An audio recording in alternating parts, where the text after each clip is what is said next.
Well guys, today we're going to try something a little bit different. I got a lock from Keen PGH. Those are his initials. He sent me a very old lock, and this poor guy's been soaking in WD-40 for a little over a week, almost 2 weeks now, because he was completely seized up. This lock was salvaged by Keen PGH somewhere. You can see he's really had a hard life. This is a very old lock. 1892 is the patent date, but someone has really manhandled this guy. But when you take a close look at it, when I got him apart, the WD-40 kind of dissolved. The springs were completely gone. They were old, very old steel springs. They almost look like tiny little leaf springs, but they've all long since rotted, and that's what was causing this thing to seal up. And you look at the machining on this, I mean, this is from a time gone past. We don't have this level of detail anymore. Very nice lock. It was probably a cast body, and then they machined it from just a lump of brass. On the back of the actuator, I think that you can make it out, it says patent date October 1892. When you look at the pins, these are all the driver pins, and these, if I can get the camera to cooperate here, these are all from brass rods that they put on a turning machine, and you can see they partially turned them down, and then, you know, more than 100 years ago, snipped them off with a pair of wire cutters, and that was good enough to be the drivers. In terms of the key pins, these huge things here, we can get the camera to cooperate. They've been in there the same orientation for so long. That was probably the front edge where the key slammed into it, and that would be the back edge. So they haven't rotated for a long time.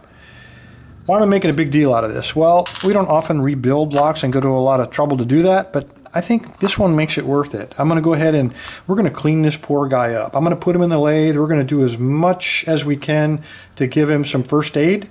I'm going to take these more than 100-year-old pins, and I'm going to turn them into security pins. And I might even modify the core.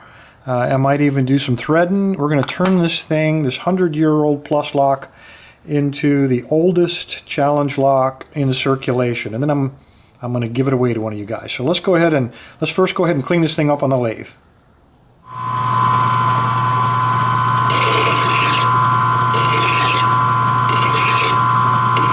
The first thing we need to do is clean up the tips of these key pins. They are pretty worn after all the years in service.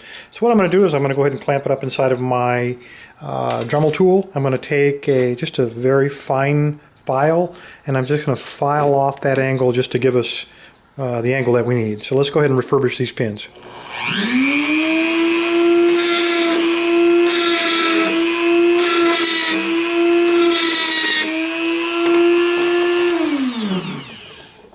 Alright, that's almost perfect.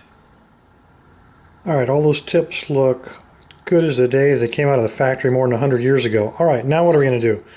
Well, the rest of the pin needs to be polished, and we need to put some grooves in there. So what I'm going to do is go ahead and clamp it back up in the Dremel tool, and then use some very fine jeweler's files. These are $6 for a set of 4 at Home Depot. And really sharp edges, so you use them a few times and I just throw them away. They are so cheap, but they're great for cutting grooves inside of key pins and driver pins. So let's go ahead and do that.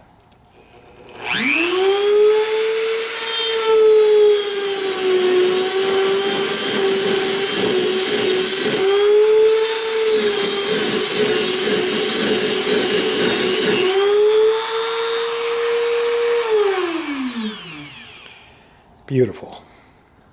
Alright, we got those things looking pretty good for 124 years old. Put a little bit of a variety on there. And now we've got to go to work on these old driver pins. So let's see what we can do to those things. Let's do the same thing on the Dremel and cut some grooves in these bad boys. Alright, not too bad. I got a couple of spool looking things. I got one that's serrated, and then 2 T-pins on each end. Alright, what are we going to need to do next to toughen up this old lock? I am going to take the freshly refurbished core or plug. I'm going to go ahead and thread some of these, and then that'll make it extra nasty. All right, the last thing I'm going to try to do this course, I want to undercut hole number 4. And I just want to cut a lip so that those sharp edges on those pins have a place to get caught up.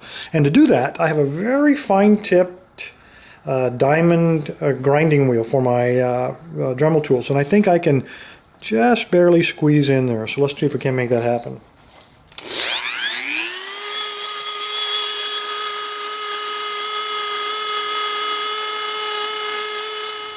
All right, here's what we're looking at. 1, 3, and 5 are threaded, and number 4 is undercut on both sides.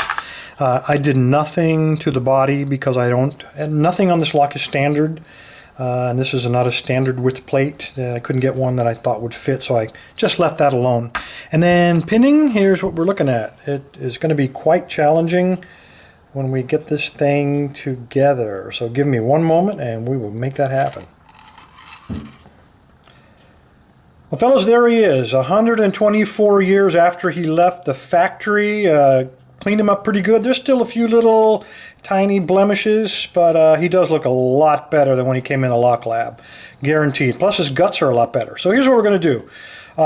I've already picked him, so I know he works. I don't have a key. No telling when that key was last made. I've made a card that's going to come along with this. We're going to give it away. Go ahead and leave a comment, and the computer will pick somebody in 24 hours. We're going to call this the 1892 Challenge Lock. And then when you pick it, just put your name on this card and pass it along. And here's the deal. If you can't pick it in 10 days, you got to send it to somebody else. And then maybe sometime later, when your skills improve, you'll get it back. But you can't keep it more than 10 days. And we're going to be tracking where it is, guys. Anyway, Keen PGH. Keenapug. Thank you, sir, for the lock. I hope you approve of how this thing turned out. Everybody else, stay safe, stay legal.